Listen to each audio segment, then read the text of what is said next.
ஆத்திரத்திலே நொடி பொழுதிலே நடக்கும் கொலைகளுக்காக அரசை யாரும் குற்றம் சொல்ல முன்வரவில்லை. ஆனால் திட்டமிட்டு ரவுடிகளும் கூலிப்படைகளும் செய்யும் கொலைகளை போலீஸ் நினைத்தால் தடுத்து விட முடியும். மதுரையிலே கூட 3 கொலைகள் இந்த 3 நாட்களில நகைக்காக மூதாட்டிகளை அவர்கள் கழுத்தை அறுத்து போட்டுவிட்டு நகையை கொள்ளையடித்து சென்றிருக்கிறார்கள். இதுவரை அதை குறித்து துப்பு தொடங்க கூட காவல்துறைக்கு துப்பில்லாத ஒரு நிலையை நாம் பார்க்கிறோம். ஆகவே மதுரையிலே தொடர்ந்து மூதாட்டிகளை குறிவைத்து கொலை செய்யும் போக்கு அதிகரித்திருப்பது எங்கள் எல்லோருக்கும் அதிர்ச்சி அளிப்பதாக இருக்கிறது. ஆகவே கடந்த 3 நாட்களிலே 3 பேர் இறந்திருப்பது வேதனையின் உச்சம். இன்றைக்கு பொதுமக்கள் பாதுகாப்பாக சாலைகளிலே நடமாட முடியாத ஒரு நிலை ஏற்பட்டிருக்கிறது. ஆனால் முதலமைச்சர் என்ன சொல்லுகிறார்? கொலைபாதக செயலில் ஈடுபடுபவர்களை சட்டத்தின் முன் நிறுத்தி கடும் தண்டனையை பெற்றுத் தருவோம்.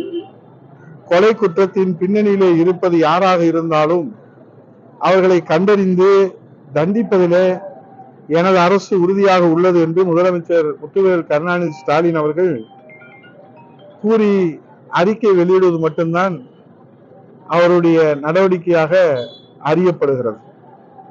ஆனால் இது செயலிலே இன்றைக்கு கடுகளவும் செயல்பாட்டில் இல்லை என்பதை ஒவ்வொரு நாளும் நடைபெறுகிற கொலைகளின் எண்ணிக்கையே சாட்சியாக இருக்கிறது. பொதுவாக எந்த ஒரு குற்றத்துக்கும் பின்னணியில ஏதோ ஒரு வகையில மண் காரணமாக இருக்கும், பெண் காரணமாக இருக்கும், அல்லது பொன் காரணமாக இருக்கும். இது ஏதோ ஒரு வகையில நடைபெறுகிறது என்று சொன்னால் அதை இரும்பு கரம் கொண்டு அடக்க வேண்டிய முதலமைச்சர் வெறும் இடமாற்ற நடவடிக்கையோடு அவர் திருப்தி அடைவதை பார்க்கிற போது அவருக்கு நிர்வாகத்திலே இன்றைக்கு போய் அனுபவம் இல்லாமையை காட்டுவதாக இன்றைக்கு இருக்கக்கூடிய அரசியல் வல்லுநர்கள் கூறுகிறார்கள். மக்கள் வேதனைப்படுகிறார்கள். அது மாத்திரமல்ல, இன்றைக்கு தொடர்ந்து நம்முடைய வாழ்வாதார உரிமைகள் பறிபோய்க் கொண்டே இருக்கிறது. காவிரியிலே தண்ணீரை திறந்துவிட மறுத்து கர்நாடக காங்கிரஸ் அரசு முரண்டு பிடிக்கிற போது அதற்கு இவர் வெண்சாமரம் வீசுவது வேதனையின் உச்சமாக இருக்கிறது. தமிழ்நாட்டினுடைய ஜீவாதார உரிமையை விட்டுக் கொடுக்க கூடாது என்று இங்கே தமிழகத்திலே மாண்புமிகு எதிர்க்கட்சி தலைவர் முன்னாள் முதலமைச்சர் புரட்சி தமிழர் எடப்பாடியார் அவர்கள் உரிமை குரல் எழுப்பிக் கொண்டிருந்தாலும் கூட ஆளுகிற அரசாக இருக்கிற திமுக அரசு இதை வேடிக்கை பார்க்க மட்டுமே செய்கிறது.